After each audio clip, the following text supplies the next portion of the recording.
नमस्कार। आज मैं फिर आपके सामने अपराध की एक और घटना लेकर आया। आज के अपराध की घटना शुरू करने से पहले मैं आपको ये बता दूं कि कल मैं जो अंतर्राष्ट्रीय पुस्तक मेला है प्रगति मैदान दिल्ली में, वहाँ मैं मुझे आमंत्रित किया गया है। मैं वहाँ जाऊँगा और अपनी दोनों किताबों के लिए, पहली ऑपरेशन बज़ूका और दूसरी इसके लिए वर्चस्व के लिए, दोनों प्रकाशकों के वहाँ पंडाल लगे हुए हैं और दोनों प्रकाशकों को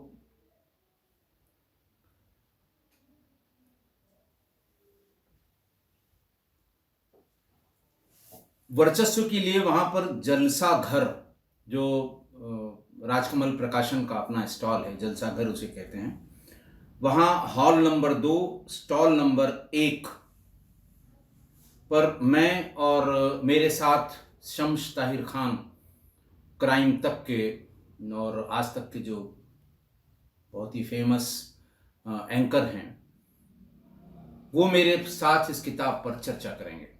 उन्होंने सवालों की फहरिस्त एक तैयार कर रखी है, मित्र हैं और उन्होंने वो राजी हुए हैं इस बात के लिए कि वो इस किताब के लिए वहाँ पर आएंगे।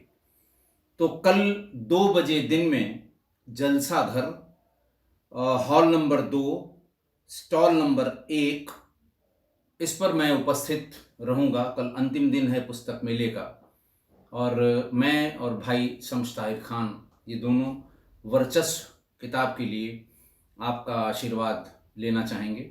और मैं अपने किस्सा गोई परिवार के सभी सुधी श्रोताओं से यही कहूँगा, जो दिल्ली और आसपास हों वो ज़रूर आएँ, मुलाकात भी होगी, बातचीत होगी। और अगर किताब वहाँ स्टॉल पे मौजूद है, जैसा प्रकाशक ने बताया है कि अगर कोई प्रति लेता है तो उसकी मैं और शम्स दोनों ही उसको हस्ताक्षरित करेंगे। एक तो ये हो गया, और दूसरा फिर है petals publishers and distributors, hall number 5 stall number A10, Pragati Maidan Delhi में। वहाँ मैं 5:30 बजे से उपस्थित रहूँगा ऑपरेशन बजूका की साइनिंग सेरेमनी के लिए, ऐसा मुझे प्रकाशक दृष्टि प्रकाशन ने बताया है और भेजा भी है। ये दोनों मैंने कम्युनिटी में पहले भी डाला था, मैं फिर डाल देता हूँ ताकि वहाँ आसपास अगर कोई हो, खासकर दिल्ली में अगर कोई हो तो ज़रूर आए।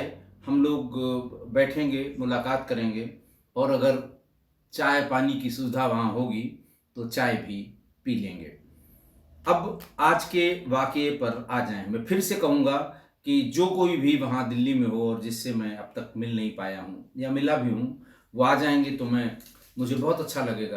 किस्सा गोई परिवार के लोगों से मैं जहाँ जहाँ बुक साइनिंग में गया, वहाँ जो लोग भी मिले वो बड़े अटूट रिश्ते वाले मिले। बहुत हमारे किस्सा गोई परिवार के बड़े सुधी श्रोता मिले और कुछ लोग तो ऐसे थे जिन्होंने पार्ट 1 से लेके और अब तक 970 के आसपास हो गए होंगे, वहाँ तक सारी क्राइम की कहानियाँ सुनी हैं। और शम्स से भी आप सवाल पूछ सकते हैं, शम्स से भी आप बात कर सकते हैं। शम्स ऐसे क्राइम रिपोर्टर हैं, देश में उनके बराबर का कोई क्राइम रिपोर्टर अभी तक नहीं पहुँचा। हैं बहुत से लोग, सभी अच्छे हैं, लेकिन उन्होंने जो अपनी ख्याति बनाई है इस क्षेत्र में और इसके साथ साथ स्टोरी टेलिंग में, उनका वो अनपैरेलल हैं। वो आने के लिए उन्होंने कहा है और आएंगे भी ज़रूर।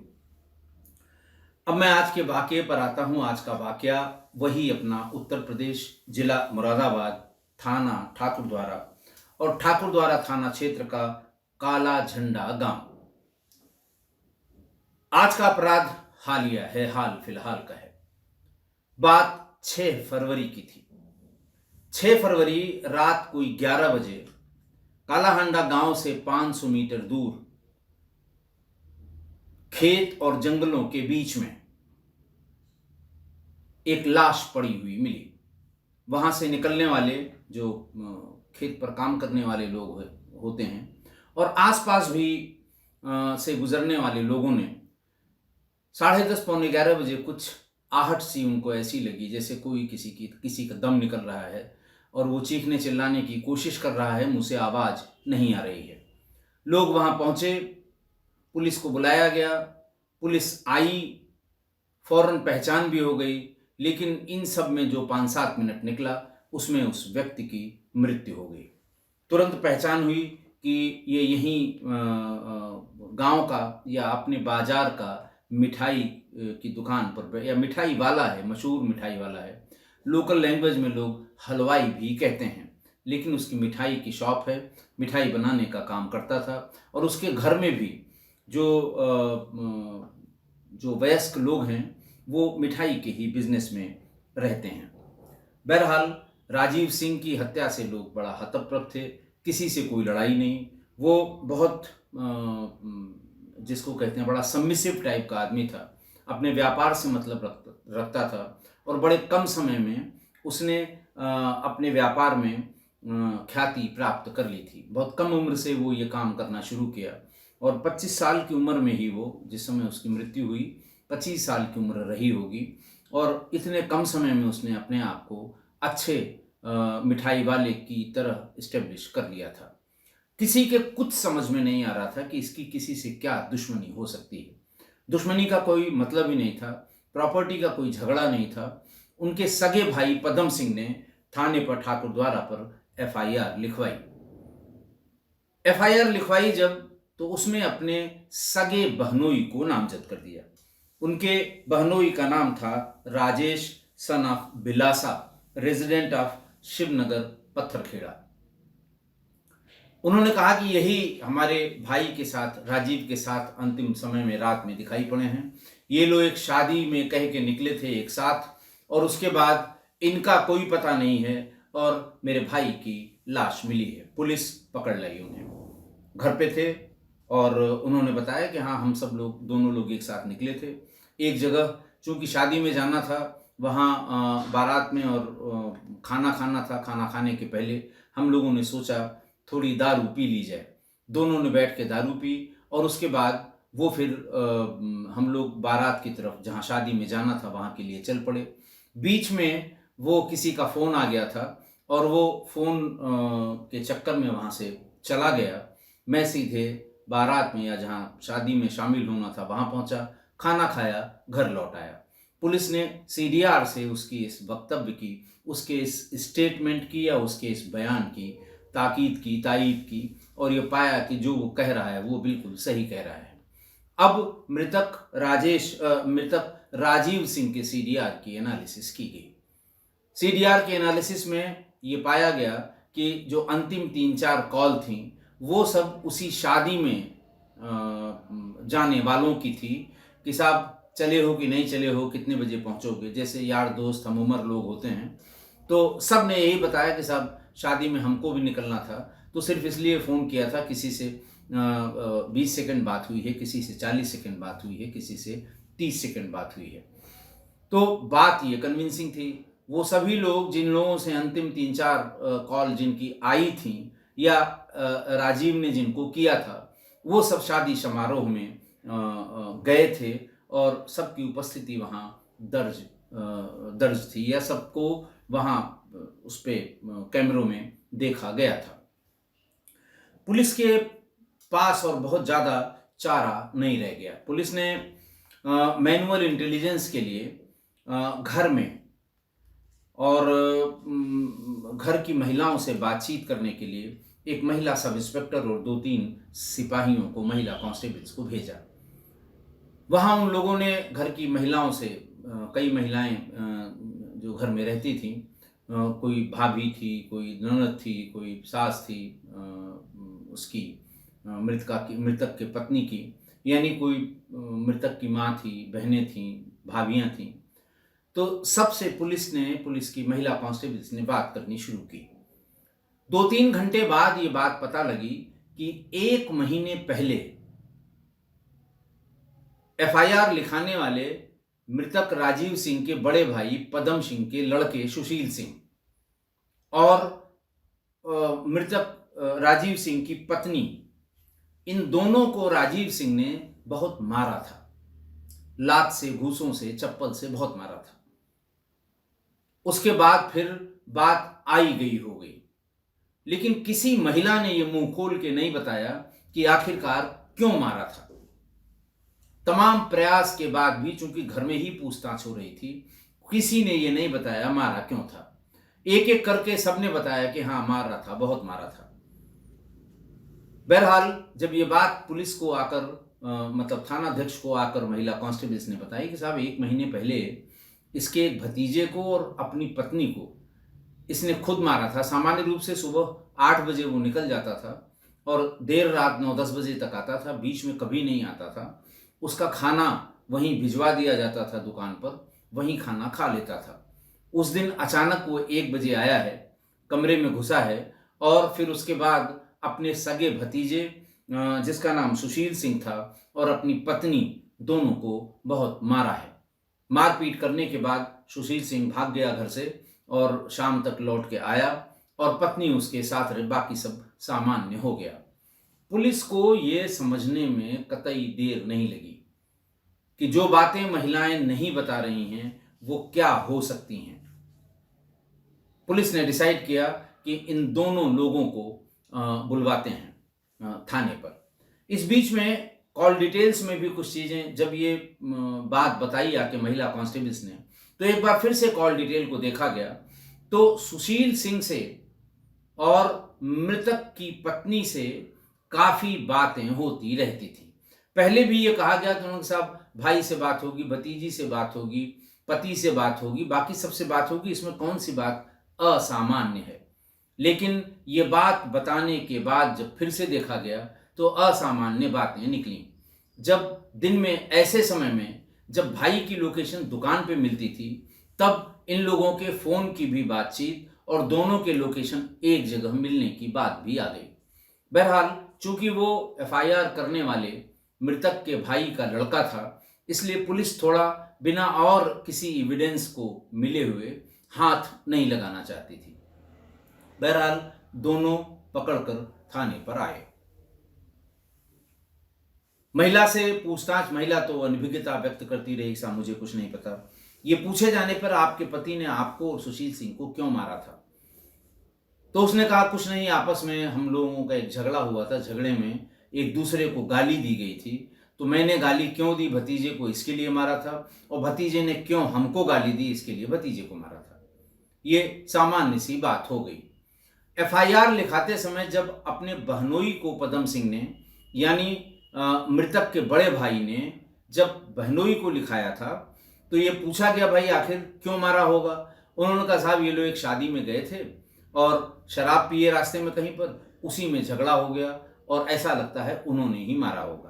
लेकिन उनकी लोकेशन से, उनकी बाकी चीज़ों से बहनोई का कोई बहुत हाथ इस मर्डर में नहीं लगा। बहरहाल पुलिस ने बातचीत शुरू की, सुशील सिंह से बातचीत शुरू की।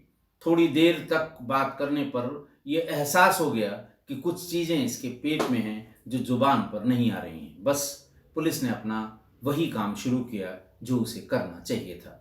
सांस्कृतिक कार्यक्रम हुए और विशिष्ट श्रेणी की पूछताछ हुई, और ऐसे लोग मैंने आपको बताया है कि जो इस तरह से महिलाओं, औरतों, जैसे वो छिनरपन वाले जो लोग हैं, वो बहुत ज़्यादा रजिस्ट नहीं कर पाते, बहुत हिम्मती नहीं होते, और थोड़ी देर में सारी बात सामने आ गई। एसपी क्राइम जो मुरादाबाद के हैं, सुभाष चंद्र गंगवार, मेरे साथ भी ये रहे हैं जब मैं बरेली में था।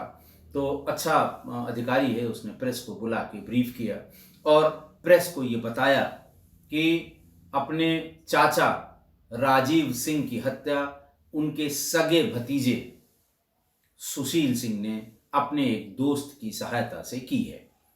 दोस्त और सुशील सिंह दोनों को पुलिस ने गिरफ्तार कर लिया और दोनों को ही जेल भेज दिया है। अब सवाल ये उठा कि आखिरकार क्यों हत्या की, पत्रकारों ने पूछा। पत्रकार ये सुनकर सन्न रह गए कि भतीजे का संबंध अपनी सगी चाची से था और इसी संबंधों में पति यानी मृतक ने किसी दिन इन दोनों को कंप्रोमाइजिंग पोजीशन में देखा था, पिटाई भी की थी। और इस पिटाई से भतीजा इतना नाराज हुआ कि चाची के सामने मुझे जूतों से और चप्पलों से मारा गया कि उसी दिन उसने ये दिमाग में बिठा लिया, हमें अपने चाचा को अपने रास्ते से हटाना है, नहीं तो हम और चाची फिर कभी नहीं मिल पाएंगे। ये कारण सुन के सभी सन्न रह गए। बहरहाल पुलिस ने तमाम सबूतों को इकट्ठा करके पुलिस ने वो हथौड़ी बरामद की जिससे उनकी हत्या की गई थी, वो लोहे की एक रॉड बरामद की जो अपने साथ ले गया था, और बाकी उसके मोबाइल और तमाम और चीज़ें फॉरेंसिक एविडेंस के लिए या फॉरेंसिक एविडेंस के तौर पर जो चैट उनकी और उनकी भाभी के बीच हुआ करती थी, जो फोटोग्राफ्स का लेन देन और जो वीडियो अश्लील वीडियो का आदान प्रदान हुआ है, सब पुलिस ने अपने कब्जे में कर लिया है। आज की घटना देखिए, हत्या के बाद जब पुलिस वहां पहुंची और सामान्य रूप से गांव में या आसपास के लोगों ने कोई रंजिश नहीं बताई और ऐसा कोई व्यवहार मृतक का नहीं बताया कि उसके व्यवहार से कोई नाराज हो सकता है। उस समय पुलिस हाथ पैर मार रही थी कि आखिर आगे कैसे बढ़ा जाए। फिर सीडीआर देखी गई। सीडीआर में कुछ बातें तो आ रही थी पकड़ में, लेकिन बिना बहुत ज्यादा एविडेंस के एफआईआर लिखाने वाले पदम सिंह के बेटे से पूछताछ नहीं हो सकती थी, क्योंकि उसी का कुछ उसी तरफ कुछ इशारा हो रहा था। फिर वही पुलिस ने किया, sub inspector, lady sub inspector और सिपाहियों को, लेडी कांस्टेबल्स को घर के भीतर बातचीत करने के लिए भेजा। तो वहां इन लोगों को ये धीरे धीरे करके पता लग गया कि 1 महीने पहले मृतक ने अपनी पत्नी और इसी भतीजे को उनकी बहुत पिटाई की थी। और वहां लोगों ने ये भी बताया कि ये जैसे ही घर चला जाता था, जैसे ही ये घर चला जाता था, घर से अपनी दुकान पर चला जाता था, वैसे ही ये कमरे के भीतर भतीजा चला जाता था। कभी कभी भीतर से कुंडी भी बंद हो जाती थी। घर की सभी महिलाओं को इस बात की जानकारी थी और वही बात कि 1 महीने पहले बहुत पिटाई हुई थी। खैर, इन दोनों चीजों को इकट्ठा करके महिला पुलिस कांस्टेबल्स और सब इंस्पेक्टर्स ने ये बात समझ ली कि कोई न कोई बात जरूर है। फिर दोनों को बुलाया गया। तब ये पता लगा कि घर से ही किसी ने उस समय फोन किया था जब ये भतीजा अपनी चाची के कमरे में घुस गया था या भीतर से दरवाजा बंद कर लिया था, और दिन में 1 बजे वो कभी नहीं आता। वो चुपचाप वहां से आया, दरवाजा खटखटाने की कोशिश की, खुलने में देर हुई, कंधे से धक्का देकर उसे तोड़ दिया उसकी सिटकिनी। भीतर घुसा तो उसकी पत्नी और उसका सगा भतीजा दोनों जल्दी जल्दी कपड़े पहन रहे थे, और इसी पहनने की प्रोसेस में लड़के ने यानी भतीजे ने उल्टा शर्ट पहन लिया था। यही देखकर चाचा आग बबूला हो गए। अपनी पत्नी और अपने भतीजे दोनों को बहुत पीटा, किसी तरह से धक्का देकर उनको वो बाहर गया कि और लोग न जाने, लेकिन महिलाएं सब इकट्ठा हो गई थी। ये बात जब खुल गई और फिर आवाभगत हुई तो पूरी बात समझ में आ गई कि क्या हुआ होगा, और इसी पर पुलिस ने उन दोनों को गिरफ्तार करके जेल भेज दिया। देखिए, मैं बार बार ये कहता हूं कि रिश्ते को तार तार होने की इस घटना में फिर वही हुआ जब हम उम्र लड़का और लड़की, चाहे वो किसी रिश्ते में हो, चाचा भतीजे भांजे चाची ताई बुआ किसी, लेकिन हम उम्र हो, यंग हो, अगर ये घर में हैं तो निगाह तो रखनी पड़ेगी, जरूर रखनी पड़ेगी, क्योंकि ये ऐसी बात है कि इसको पुलिस नहीं रोक सकती। घर के भीतर की बात है, ये तो परिवार के लोगों को ही ये ध्यान देना होगा। कोई भी असामान्य बात इस तरह के रिश्तों में अगर दिखाई देती है तो उसे फौरन रोकना भी होगा। नहीं रोकेंगे तो इस तरह की घटनाएं, हालांकि ऐसा नहीं है कि उस घर में सबको पता नहीं था, ज्यादातर महिलाओं को पता थी ये बात, और घर की ही किसी महिला ने टेलीफोन करके मृतक को ये बताया था कि तुम मेरी बात का यकीन नहीं कर रहे हो, आके देख लो। लेकिन घर की बात घर में रहे, इसकी दुहाई देकर सामान्य रूप से घटनाओं को छिपाया जाता है और बाद में ये आगे चलकर बहुत ही घातक हो जाता है। इस घर में भी अगर किसी बुजुर्ग ने कोई टोका टाकी पहले की होती, मृतक या मृतक के भाई को इसकी जानकारी होती, तो किसी न किसी तरह से इस घटना को अवॉइड किया जा सकता था, टाला जा सकता था, रोका जा सकता था, लेकिन ऐसा नहीं हुआ। मैं बार बार इस चीज को रिपीट करता हूं कि कोई दूसरा गैर मर्द की एक तो घर में फ्री एक्सेस नहीं होनी चाहिए, किसी कीमत पर नहीं होनी चाहिए। सैकड़ों घटनाएं मैंने इससे रिलेटेड आपको बताई हैं। दूसरा, मैं ये कहता हूं कि अगर घर में ही हम उम्र लड़का और लड़की हों, चाहे जिस रिश्ते में हों, उन पर कड़ी निगाह रखिए, वरना ऐसी घटनाएं होंगी, जरूर होंगी।